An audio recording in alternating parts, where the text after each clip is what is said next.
नमस्कार, UP update देख रहे हैं आप और मैं हूं आपके साथ आशुतोष मिश्रा। नगर पालिका के द्वारा वृहद जागरूकता अभियान चलाया जा रहा है। इस जागरूकता अभियान का मुख्य उद्देश्य यह है कि सिंगल यूज प्लास्टिक को तत्काल प्रभाव से बंद किया जाए। शहर को प्लास्टिक मुक्त बनाए जाने के लेकर नगर पालिका प्रशासन द्वारा पूरी ताकत के साथ जागरूकता अभियान चलाया जा रहा है। शहर के प्रत्येक व्यक्ति को जागरूक किया जा रहा है कि सिंगल यूज प्लास्टिक का प्रयोग नहीं करना है। शहर को सिंगल यूज प्लास्टिक मुक्त बनाना। ऐसे में इन तमाम चीजों पर अब हम नगर पालिका की अधिशासी अधिकारी वंदना शर्मा से बात करेंगे मैडम, आपका स्वागत है हमारे खास प्रोग्राम में। जी बताइए। मैडम, सबसे पहला सवाल कि आपके द्वारा जागरूकता अभियान जो शहर में चलाया जा रहा है, किस तरह से ये जागरूकता अभियान है, किन किन चीजों पर रोक लगाई जाएगी और किस तरह से जो आम जनता है वो इससे प्रभावित होगी?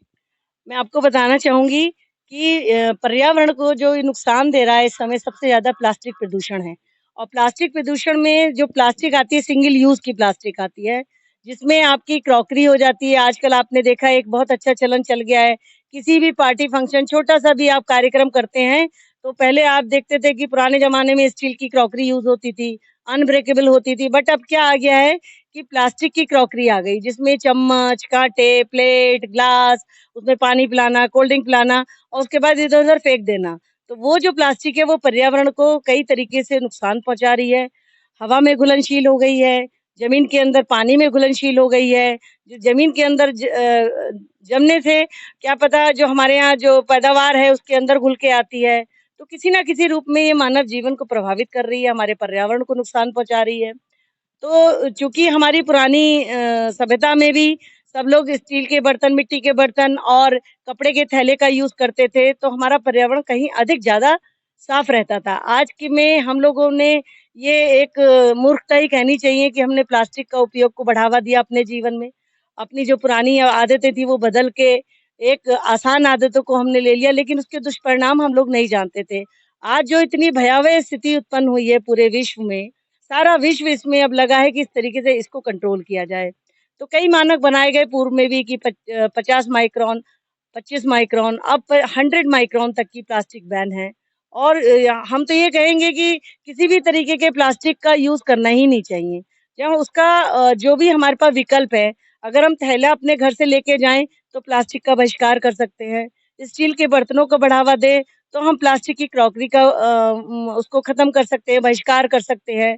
तो हम ये चाहते हैं कि अब नगर पालिका 29 तारीख से शासन के निर्देश पे लगातार 3 तारीख तक इस बृहद अभियान को गली-गली, प्रत्येक बाजार में प्रत्येक नागरिक को अपना संदेश देती है। अपने हम लोग रैली के माध्यम से, हम लोग हर चौराहे पे, हर मेन बाजार में शपथ का कार्यक्रम कर रहे हैं। लोगों को अधिक से अधिक इस कार्यक्रम से जोड़ रहे हैं, ताकि लोगों में ये संदेश पहुँचे कि आज क्यों इतनी ज़रूरत पड़ी कि पूरे उत्तर प्रदेश में प्रत्येक नगर पालिका का अधिकारी फील्ड में निकला हुआ है अपने स्टाफ के साथ और लोगों को जागरूक कर रहे हैं। इसीलिए हम जागरूक कर रहे हैं कि कल को इससे जो दुष्परिणाम आ रहे हैं, पर्यावरण नुकसान हो रहा है पॉलीथीन से, तो इससे हमारे जनजीवन को बचाया जा सके। हमारे पशु जो बेचारे नहीं जानते क्या खाना है, उनके पेटों में हमने देखा है गायों में जब पोस्टमार्टम होता है काफ़ी मात्रा में पॉलीथीन निकलती है। तो निश्चित रूप से जब हम लोग अपनी वेस्टेज जो है पॉलीथीन में बंद करके फेंकते हैं तो वो खुल नहीं पाती, सड़ जाती है और उसमें घुलनशील हो जाती है। मज़दूर वर्ग को और ख़ासकर में चूँकि यहाँ हमारे तालाब दुबे तालाब पर सफाई का कार्य चल रहा था आज और यहाँ पर एक निर्माण कार्य किया जा रहा है दुबे तालाब का। तो यहाँ पर जो लेबर आई उनसे मैं अनुरोध करूँगी कि अपने घर में से स्टील का टिफ़िन ही लाएँ। आप जल्दबाज़ी में प्लास्टिक की थैली में गरम-गरम सब्ज़ी होटल से ले आते हैं, वो मत खाइए, उसमें ज़हर घुल जाता है और किसी न किसी रूप में हमारे किसी न किसी अंग को प्रभावित करता है और कैंसर के हम लोग बीमार होते हैं। मैडम, अभी तक बीसलपुर में कितने कार्यक्रम आपके द्वारा वृहद जागरूकता अभियान के तहत किए गए, कितनी कितनी जगह? मैं समझती हूँ कि अब तक हमने 29 तारीख से लेके आज तक लगभग 10-15 कार्यक्रम, हमने 15 कार्यक्रम किए होंगे। प्रत्येक चौराहे पर हमने करा, हमने स्कूलों में बच्चों को शपथ दिलाई है, हमने नगर पालिका से अपने स्टार्ट करा, हमने तहसील से स्टार्ट किया। अस्पताल रोड, ईदगाह रोड और चीनी मिल रोड और 12 पत्थर रोड, अंदर के छोटा बाज़ार, बड़ा बाज़ार, छोटा चौराहा इत्यादि हमने सभी को सम्मिलित किया है और आज भी हमने काफ़ी लंबी रैली निकाली है। भोगापुर चौराहे से होते हुए इधर दुबे तालाब पर आए हैं।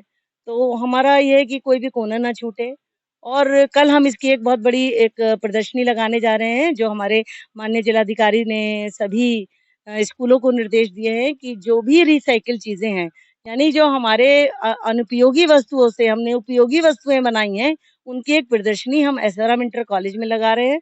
हम सभी को वहां आमंत्रित करते हैं कि किन चीजों से हम प्लास्टिक को बहिष्कार कर सकते हैं, उनको आके देखिए और अपने जीवन में उसको लीजिए। मैडम, व्यापारी आपका किस तरह सहयोग कर रहे हैं? व्यापारियों से आपकी क्या बात हुई अभी तक? व्यापारियों से हमने जैसे बाजारों में जाके हमने कहा कि भाई आप लोग इसका जो भी आपका स्टॉक है हमें दे दीजिए।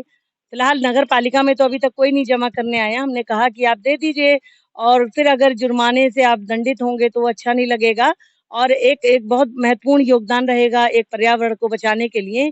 जो आपके पास स्टॉक है हमें दे दीजिए और अन्यथा जो हम लोग जा रहे हैं तो छोटे दुकानदारों ने जो उस समय उनके पास उपलब्ध थी उन्होंने हमें डोनेट की, हमें दे दी वो पॉलीथीन जो पॉल्यूशन कंट्रोल विभाग को चली जाएगी। उन ऐसे दुकानदारों के लिए हमने उनको सम्मानित किया, उनके लिए तालियां बजवाई वहां पर और उनका मनो जो बल है वो हमने बढ़ाया।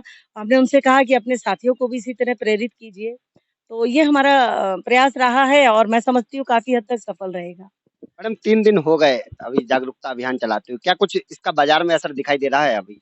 मैं देख रही हूँ कि जो हमारे ठेले वाले हैं, जो पथकर विक्रेता हैं, उन लोगों ने एक दूसरी तरीके का थैला जो गल जाता है, वो रखना शुरू कर दिया है। थोड़ा संदेश तो जा रहा है, लेकिन मैं समझती हूँ जिन लोगों ने भारी मात्रा में स्टॉक कर रहा है, अभी वो लोग कहीं न कहीं छुपाए हुए हैं और निश्चित रूप से उनके विरुद्ध कार्रवाई की जाएगी और गवर्नमेंट ने इसमें 25,000 का जुर्माना तो करा ही है, लेकिन 5 साल की सज़ा का प्रावधान भी कर दिया है, जो मैं समझती हूँ कि जब भारी मात्रा में जुर्माना होंगे, तब ये तत्काल इसका ये बंद हो जाएगा। मैडम, जागरूकता के बाद में क्या मुकदमों का भी दौर शुरू हो सकता है अगर बंद नहीं हुई तो?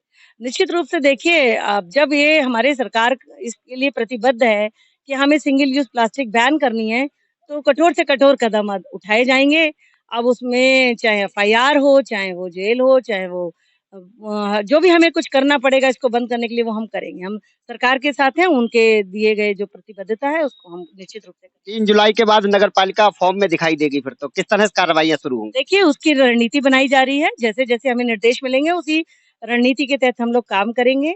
सारा प्रशासन हमारे साथ है, हम प्रशासन को साथ लेके उनके निर्देशों में हम लोग निश्चित रूप से कुछ न कुछ कार्रवाई शुरू करेंगे। धन्यवाद। तो ये थी हमारे साथ अधिशासी अधिकारी वंदना शर्मा, जिन्होंने हमको सिंगल यूज प्लास्टिक पर किस तरह से रोक लगाई जा सकती है, किस तरह से इस पर बैन किया जा सकता है, किस तरह से जनता इसका बहिष्कार करे, इन तमाम मुद्दों पर हमसे चर्चा की है। यूपी अपडेट भी नागरिकों से, व्यापारियों से एवं समाज के अन्य प्रबुद्ध वर्ग से निवेदन करता है कि सिंगल यूज प्लास्टिक को छोड़े और पर्यावरण की मदद करे। आप बताएं किस तरह से यहाँ पर शहर में जो अभियान चलाया जा रहा है, इससे किस किस तरह से आप लोग प्रभावित हो रहे हैं? इससे प्रभावित हो रहे हैं बहुत अच्छी तरीके से। हम लोग समझ भी रहे हैं कि हमें ऐसा करना चाहिए कि साफ सफाई भी बनी रहे, पॉलीथीन भी ना इस्तेमाल हो। और हम लोग कोशिश कर रहे हैं सर। मैडम, एक सवाल मेरा आपसे भी रह गया था, मैं सोच रहा था, खाली पड़े प्लाटों में इसमें कूड़े के ढेर हैं, तो कैसे प्लास्टिक मुक्त शहर देखिए, बनेगा? अभी हम लोग जो है हमने 2 दिन पहले एक इसी तरीके का कार्यक्रम किया था जिसमें हम लोगों ने कर्मचारियों ने स्वयं से वो चुने थे, कुछ प्लॉट खाली करे थे।